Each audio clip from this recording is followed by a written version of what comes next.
Well, I've been interested in the idea of making a film about dreams really since I was a kid. It took various different forms, but about 10 years ago I fixed on this idea of structuring the film like a heist movie, taking it in an action direction, a thriller direction, and jumping off from this notion of what if you could share a dream?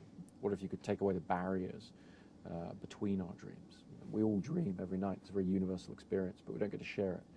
If you could share it, then that dream space would become a valid alternate reality. And if you were to fight or fall in love or whatever within that space, that would have real meaning as a human interaction.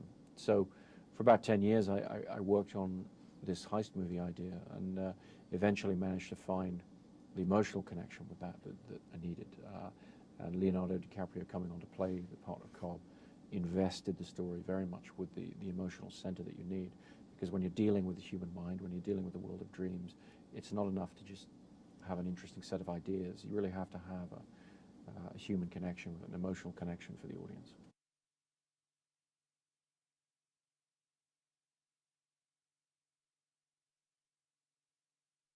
I'd been wanting to work with Leo on something for years, and we would meet on different projects, but nothing really came together.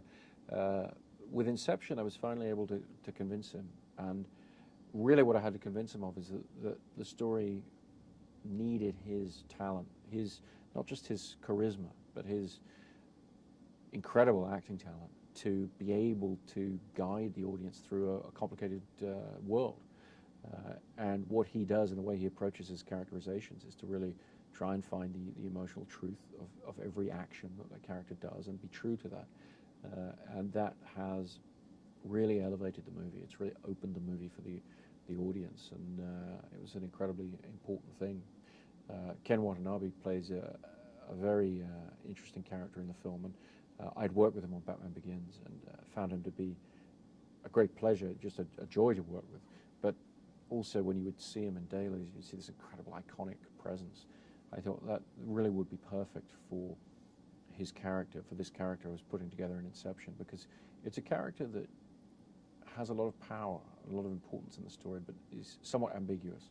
You're not quite sure whose side he's on and what he represents. And I think Ken, in the charisma he exudes and the screen presence that he has, there's just nobody to touch him. I mean, he's really an extraordinary presence to have in the movie.